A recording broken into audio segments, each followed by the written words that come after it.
Welcome, Mark. Welcome to the show. It's such a pleasure to have you here today. Katie, it's so great to see you grow over the years, and I appreciate the invite on your show. I'm excited. Thank you so much. I'd like to begin with your journey. You have been through such an incredible transformation, and it's so inspiring for so many people. Could you tell us a bit and could you share where did it all begin? Yeah, what an interesting question. For me, the best way that I have figured out a way to like introduce this is, today I'm in a spot in my life where I get to share, my story, what I've learned on podcasts, on stages, on my own podcast, in like my writing, my books, my newsletter, different companies that hire me to like give workshops, and I do that like literally every single day.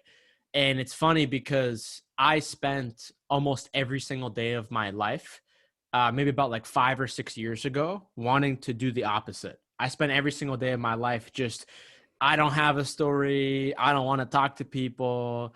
I'm nobody. I'm just going to try to exist and just try to escape and try to exist, as small as possible. And it's just like funny to sort of like see how things have come around. And for me, I don't have like some crazy story. I don't have anything that's super drastic. And I think that's why a lot of people have resonated with my story. For me, I ended up growing up on the East Coast of America, after having my parents who immigrated from Egypt. And I remember just having like a very simple childhood. And really for me, I had stuff that I think a lot of people face, whether it was encountering bullying, encountering abuse, encountering things like racial profiling, having different physical health issues, mental health issues. Even though at the time when I was a kid, I had no idea what mental health was. I had no idea what anxiety was. And so for me, I've just lived my life almost kind of like hidden and like suppressed and invisible. And ever since I was about 18 years old, which was 2015, I really had like this crazy, like rock bottom experience in my life where, my entire life I had struggled with social anxiety. But when I was 18, that's where I really started to struggle with things like depression for the first time in my life. Not just social anxiety, but really social isolation. I ended up becoming obese. I gained a lot of weight. I had issues with substance abuse. And eventually I reached a moment in my life where I just didn't know what to do. And I was actually suicidal. And the best way I could describe it is it felt like my brain broke. And I just like sort of saw the world as like this black and white, very scary place. And ever since that, I've just been in like this consistent path that started off slow, to me just like, hey, what can I do today to like improve my life? What can I do today to rewire my mind? What can I do to change my brain? And it's funny, right? Because I know a lot of your audience is business owners, and I remember like even before I experienced this rock bottom, I was actually pretty financially successful. Like I was always launching things online. I was always like running different online businesses. On paper, I was pretty successful. I had like a decent amount of like, followers or whatever, money, and businesses that I love doing, things that I actually enjoyed doing. But yet all of a sudden I found myself like depressed and socially isolating and suicidal. And so when that happened to me, it was just like, oh my God, like what? And so that when that happened, it just sort of stopped everything in my life. And it made me be like, this has to be my primary focus. And I remember after then for like that year, I just sort of like focused on me, just focused on like what I could do. And then eventually, that's what started my journey. And eventually, I ended up launching different kinds of businesses. I ended up launching my podcast. I ended up like kind of shifting my content from talking about like business marketing to more what I personally think is like the most important thing, which is like mental health, like, how does someone live inside of themselves? And so, yeah, I do a lot of different things, but that's really, I'm not sure, if that's good enough or if you want to ask any other questions, but that's my story. Yes, it's wonderful to hear because you've really transformed and you've really changed. And it's also interesting to hear that you already had, like you said, the financial success, the followers, but that really wasn't actually fulfilling you. I'm curious as to what happened. How did you flip that switch? How did you end up going from that depressed state and you said obese and suicidal to really focusing on your mental health, putting in self-improvement practices? What happened? How did you flip that switch? Yeah. So, I mean, it's a long story, but what I'll say is I remember, for me, one of the ways that I was suicidal was I was living in a pretty nice area at the time, but the neighboring city, let's just say, was not that great. It had a lot of violence, gang violence. And what I started doing was like every night, because I couldn't go to sleep at night, I would just go for like these walks at like 2 a.m. in like the ghetto and like just hope that someone would kill me and murder me. And I remember on one of those walks, I'm not really sure what happened, to be honest with you. Just like the quiet, the stillness of like nobody being around at 2 a.m.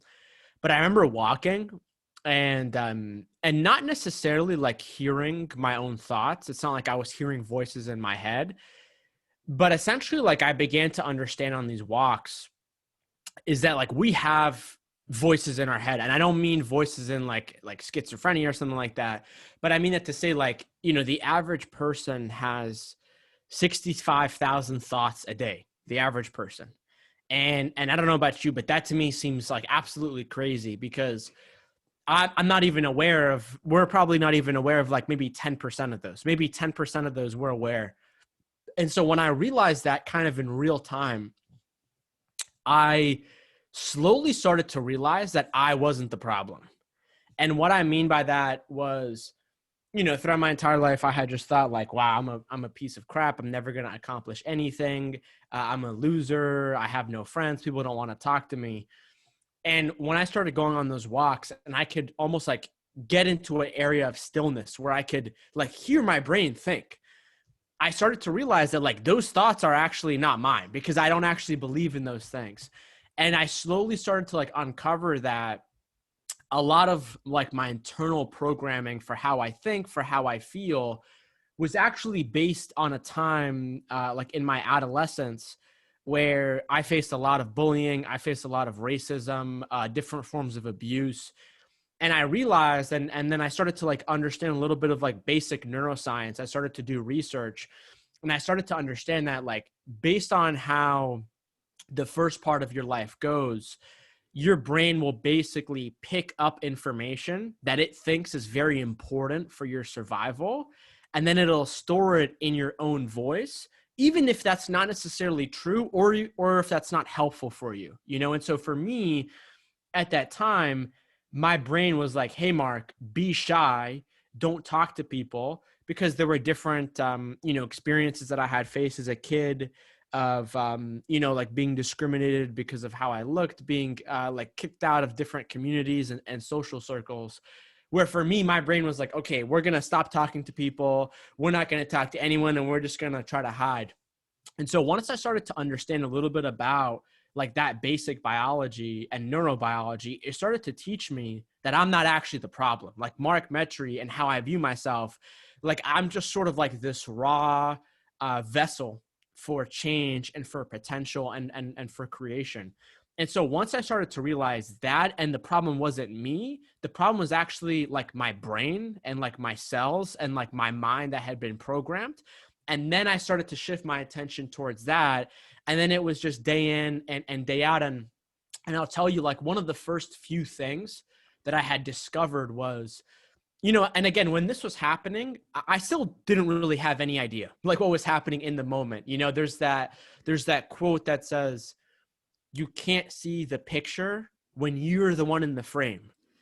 And so for me, what I realized was, um, I was only aware of sort of like physical reality, so to speak. And so I was only aware of like at that time that my problem was that I was overweight. I was a bit obese. And so for me, I was just like, how can I lose weight? And when I started to like research and like go down that rabbit hole, I started to like come across different people, different authors, and I started to understand that, food and nutrition, it doesn't, I mean, it does have to do, but it doesn't actually have to do that much with like what I would say, how most of us have been conditioned to think about it, which is like, oh, it's about your weight. It's about if you're fat, if you're too skinny, or if you're eating too much, or if you're not eating too much, or it's about your calories and all that stuff, which is fine. But once I started to understand that, like the food that you eat actually programs all of your cells. The food that you eat, actually a large portion of it goes directly to your brain because your brain needs that fuel. Different nutrients and different foods that you eat can influence your hormones. It can influence your energy levels. And so I had never known that my entire life. And so that was sort of like the first thing that I started to physically take action on. And as that started to happen, all of a sudden, I said I was overweight at the time. All of a sudden, I noticed that I not only lost weight, but more importantly, it kind of felt like my brain had just turned on. It felt like all of a sudden I could focus on something. Whereas before, no matter what it was, I could just never sit down and focus. And I had always thought, oh, Mark, you're so stupid. You're like, there's something wrong with you. You're not that smart. You get bad grades. But then it's like, oh, wait. No, my brain just wasn't working properly. And so all of a sudden I started to like understand these things. And I started to like understand what mental health really was and what anxiety was. And a lot of things started to click. And once I could find some of those things, then I started to like research and look at the science of like, what are either people out there doing who have this same problem as me, and what results are they getting? And then also like, what's the science, what's the data saying that's like credible that we can use, to prove certain things in terms of habits and behaviors that work, that can help people like through anxiety. And so, that was really the path for me, and it's very long and it's very complicated, but basically speaking, that was like the first sort of thing that was like a big aha to me that really, I think, like ended up changing my life, and I'm glad it happened. That's so wonderful. I particularly love the part where you're explaining when you were walking and you had the thoughts, you were able to detach from them. And I think this is so incredibly powerful because so many people think they are their thoughts and they are their emotions. And as soon as you're able to detach from them and see them, like you said, you could almost see your brain think, then that's when you can have the power to change them. And then I loved what you said about nutrition, because that's totally underestimated. It's one of the things, like you explained, people just think it impacts their weight, but they don't realize it impacts their sleep. Eating sugar creates cortisol, or eating nuts gives you that like dopamine and makes you feel happy, serotonin, eating the nuts. And once you realize that it impacts your whole brain and your energy, that's extremely powerful. I'm wondering, what other tips or tools or techniques or habits do you have that you have since then implemented to help you be in peak state, to help your brain function effectively? What other things on top of nutrition have you started to put in place? Yeah, definitely. So, there's so much that I could talk about. And I personally believe that like the foundation, like the basic 1, 2, 3, 4 is like exercise, nutrition, sleep, and then having some sort of a practice like, meditation or something that can help you like calm your mind and get centered. But I'm always practicing, I'm always experimenting. One habit that I kind of like have been experimenting around, I've done it like in person sessions, but not really in my own personal daily life, is like breathing exercises. I don't know if I don't know if you do these. I'm sure you have, or you've heard of them. But I discovered this app. It's called Breath Work, and Breath Work without the O.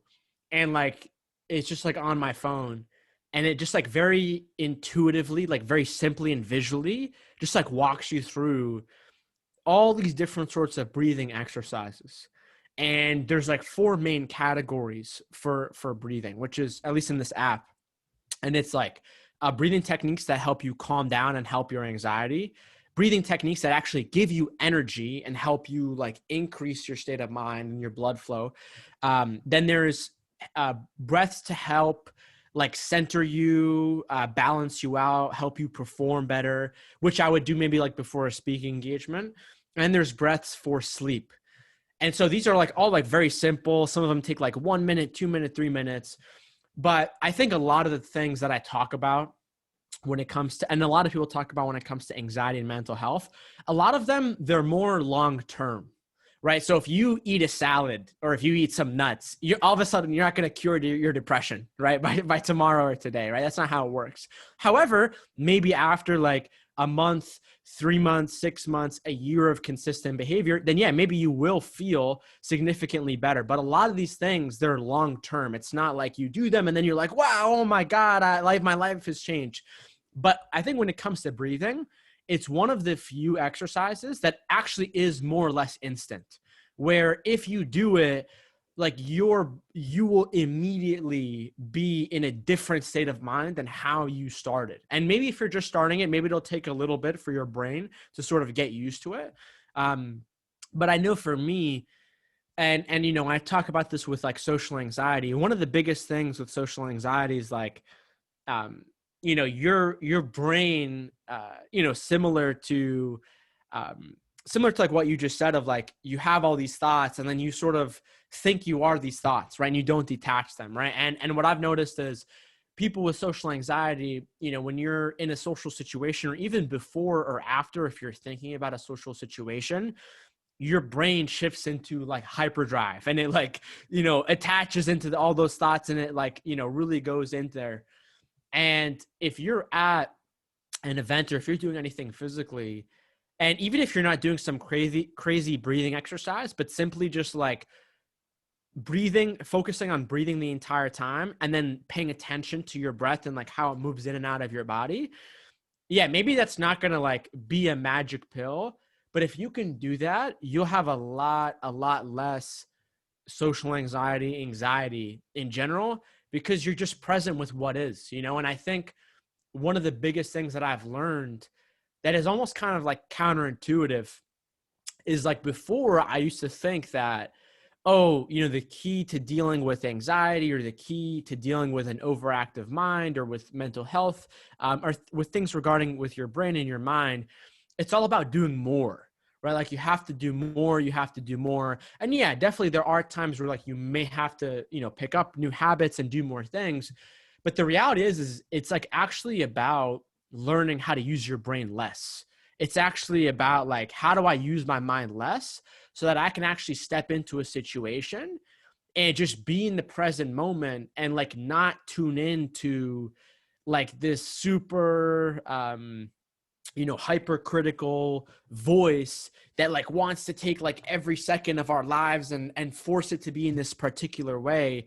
And like, that's really like what anxiety is. And like, I made this post on my LinkedIn like last week. And I said that what it's really like is like anxiety, it's like a radio channel. So, and again, it may not apply to everybody, but for people who have long-term anxiety, it's like a radio channel where you can switch the channel to AM and FM. But AM, let's say if that represents anxiety, and then FM if that represents like your higher self, you being calm, whatever. Both of those channels are always going to exist. But what your goal is to learn how to control your attention, to shift the knob, to shift the channel. I think a lot of times people with anxiety, they are very strong, like logical and analytical overthinkers. And I think a lot of the times, like that can be mistakenly viewed as intelligence, which I don't really think it is in terms of like if anything, I've seen people who are more intelligent have more anxiety.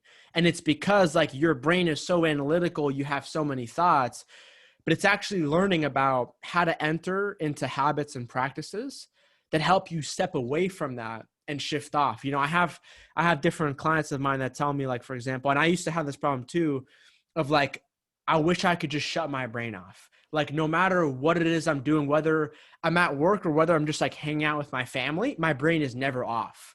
You know, and like that's a problem that I think is massive. And it's like if you take those people and you put them on vacation, like you take them to like some resort, their brain is still going to be on unless they learn how to shut it off, you know? And so I think all these practices to some degree are teaching you how to put your brain in the best position, so then you can actually use your mind less, shut part of your mind off, so that you can actually be more of yourself. And like, what I'll notice is like the more and more that I've been able to embody this process, the more and more, where example, I will either show up to a social event, or I'll show up to a meeting, or I'll show up to like an event where I'm speaking, or I'll show up to a gathering with like different friends, or like a networking party, or show up like an interview like this, where like that part of my brain that's just always thinking, trying to be anxious, it's just shut off, you know. And it's not always like that, for sure, I wish, but it's more and more and more like that. And when you enter in there, you just don't think about these things. You just don't worry about it. And I know it seems kind of like, I don't know what the word is. I know it seems maybe overly simple, but the more and more you learn how to like use your brain like a tool, like a radio, the more you learn how to shift the channel. Even if anxiety is still present, you can still switch it, you know. And again, like, I've been on my journey for like 5-6 years. I'm like obsessed with this stuff. I do this stuff every single day. And so everyone is in a completely different, you know, area in their journey, but I definitely recommend those things like food and sleep and exercise and meditation and breathing exercises, because all those things, they help teach you how to use your mind less, which actually helps you to be more of who you are in some kind of counterintuitive way, if that makes sense. Yeah.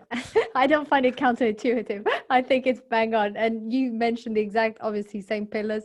I generally like the acronym NEST. So nutrition, exercise, sleep, and time out. I created that. I don't know if other I people love also that. called it NEST, but it's a nice image also with the nest. But I like your addition of breath work. I did that a bit with Wim Hof. I'm big on the whole cold showers and some of his breathing exercises.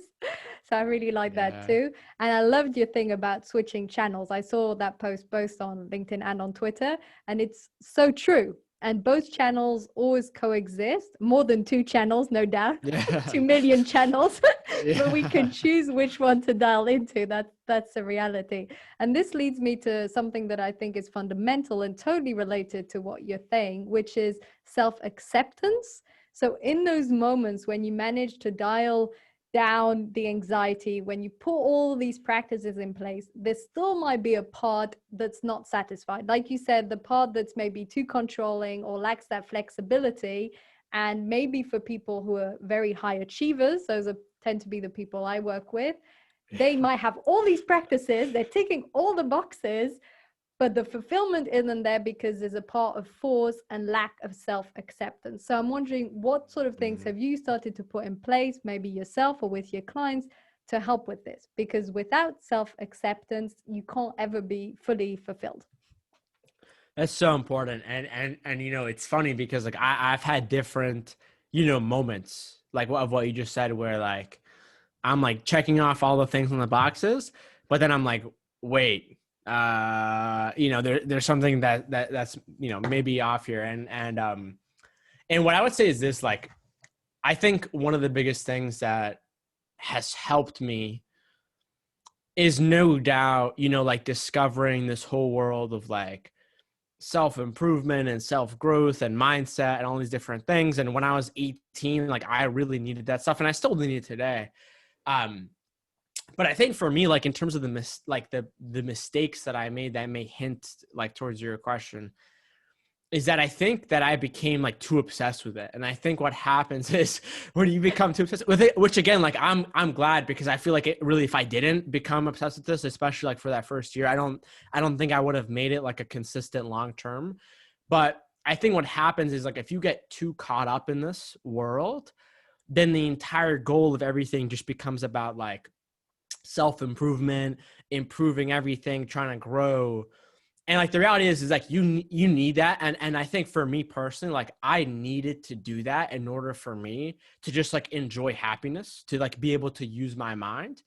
But then like now, as I've been able to like get there, you know, over the years, it's definitely been a practice of where I'm like, okay, there are these certain habits that I'm going to do because I like doing them for the sake of doing them. And I know they're healthy for me, and they make me better.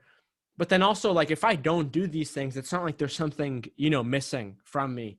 And to go from this, like, never ending, like always grow, always improve, like never stop, to actually like learning that I actually think now that like the skill set that is required to be successful versus the skill set that is required to be happy and be fulfilled are actually two different, completely different skill sets. Maybe there's overlaps in them, but they're two different like skill sets, right? And like I remember like at the end of 2019, I started to realize this because my sister gave birth to her daughter September 2019, and so I became an uncle for the first time, right? And and she's almost about to turn 2 now, which is crazy to think about. But like when my niece was born, I feel like it really helped unlock a part of my heart of like being an uncle that I didn't really know existed. But also like what came with that was like spending quality time in the present moment with her.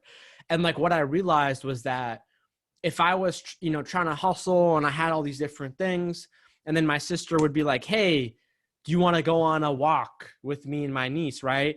Then I would go on the walk, but then I'd be like, wait, I have this meeting. I have to go back in 20 minutes. And like, I would just realize like my brain would just like constantly be analyzing and like trying to make everything so productive and trying to fit it in and be so perfect that I was just like, wait, I'm not even like here. Like I'm not even in the present moment, while I'm walking, with my niece or my sister or whoever. And so, I think that's been the biggest thing of just trying to accept like just where I am in the present moment and how like I'm not like this broken person anymore, and I can enjoy my life and then also like, sometimes deviate from the path and even not check things off the checklist and still feel, like I'm good.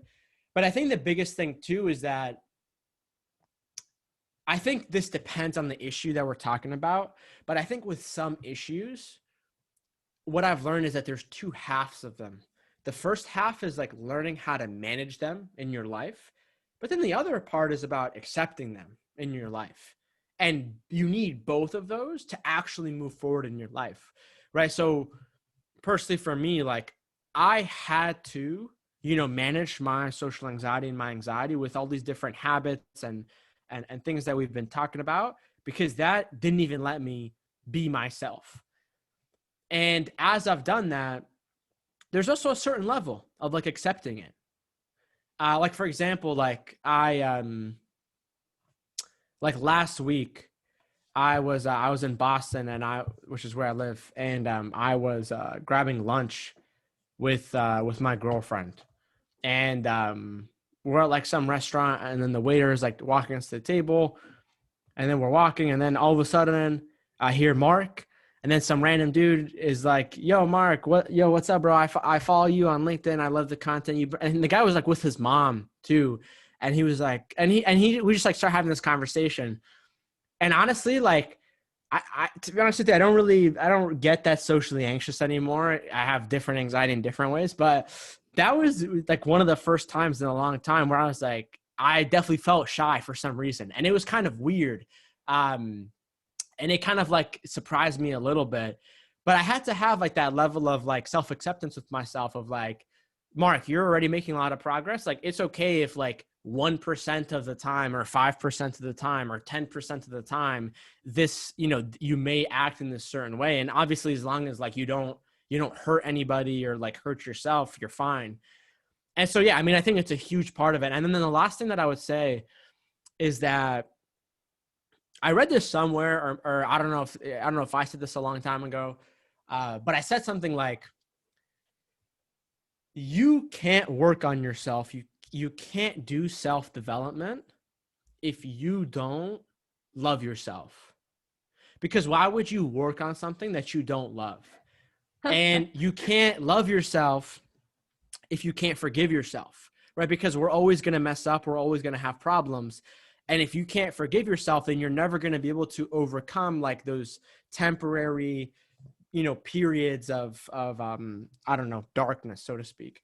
And then you can't forgive yourself unless you learn how to accept it, unless you learn how to accept yourself. And so like, it's like actually like this whole chain reaction.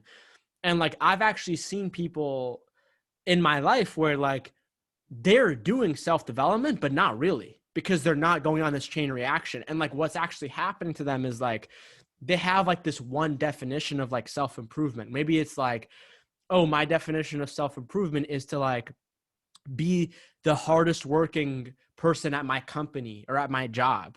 But then they sort of like don't look towards maybe these other aspects that may help them in a more holistic setting, or like accepting yourself, forgiving yourself. That's for losers, or that's for, that's for meditation, or whatever, or that's for hippies, And so I think that's the biggest thing of like, I've seen so many people where they don't have like this like holistic understanding of like, if you truly want to be on the path of like self-growth, which like I personally believe that like life is all about two things. I think that life is about your own self-growth, and then it's about how you can help the world and your community with your purpose and your family. And so that to me is like the two things.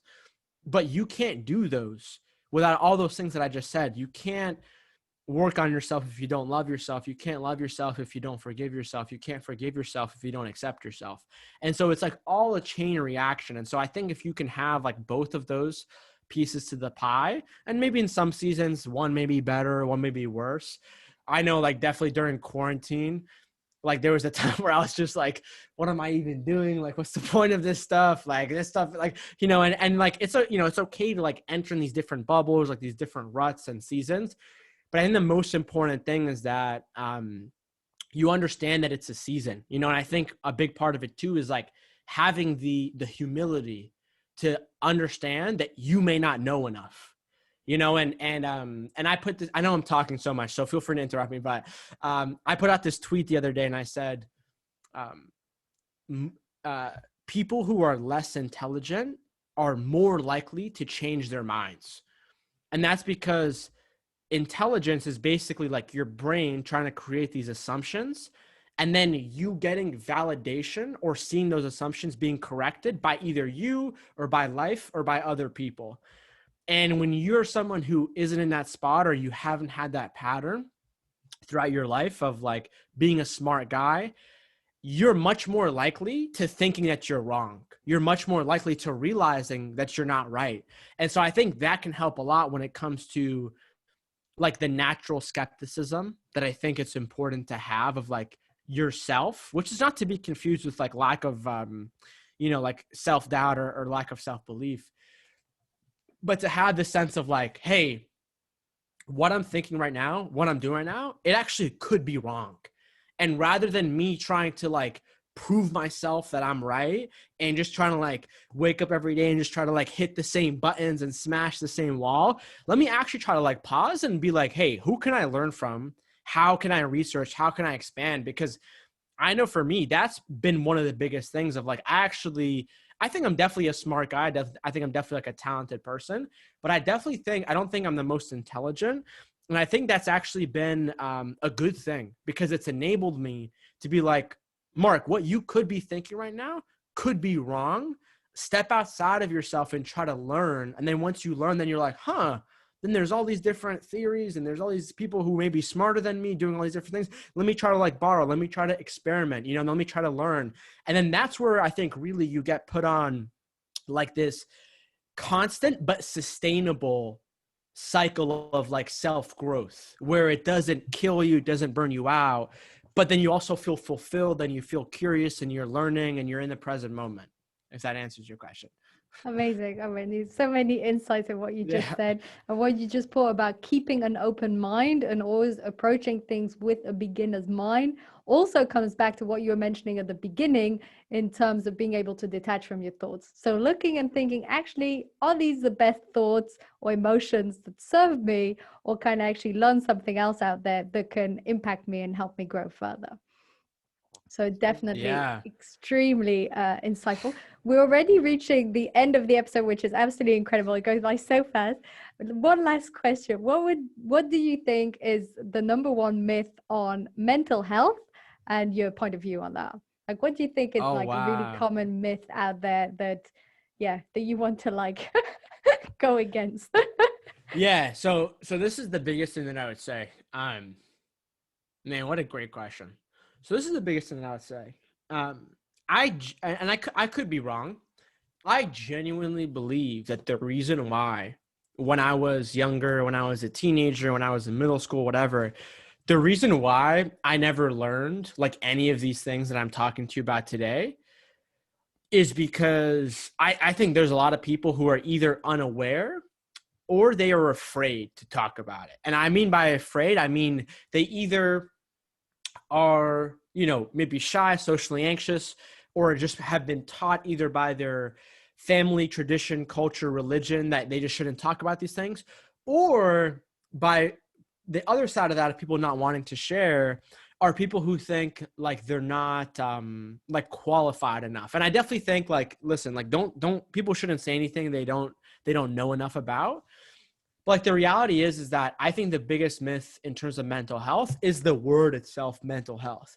And the reason why is because a lot of times with certain people in certain times, I'll talk about mental health and then someone will say like, oh, are you a therapist? Are you a psychiatrist? Are you a doctor? I'm like, no, I'm not. I'm not talking about, giving people surgeries or prescribing medication. Like, I don't know it's none of my business.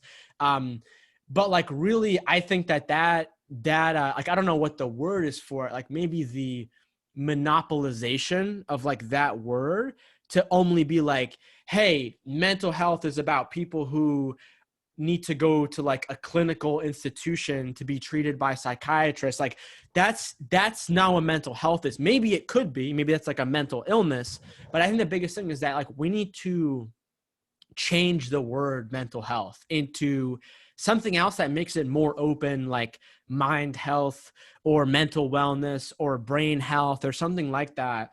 Because the reality is that I think that's harming a lot of people because it is stopping a lot of information and awareness and knowledge from getting out there from people that need it. Because the truth is that mental health is relevant for every single person. Like if you have a brain, if you have a mind, you have mental health the same way that if you have a physical body and physical health exercise applies to you, the same with mental health. And so I think that we as a society or something, we need to figure out a way to like have a word that can be used as like a catch-all and umbrella without also like not saying like, oh, only certain people are allowed to talk about this or like only these people and you're not. And so I think that those two are like the biggest things because like, again, like when I was younger and I heard the words mental health, I only thought it was like, oh, you're crazy, or like, oh, you're like some person who's like sitting in a dark room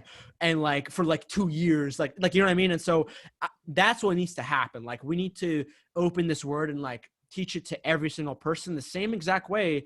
I don't know what it's like where you live, but in America, like in public schools, there's physical exercise, there's physical health classes.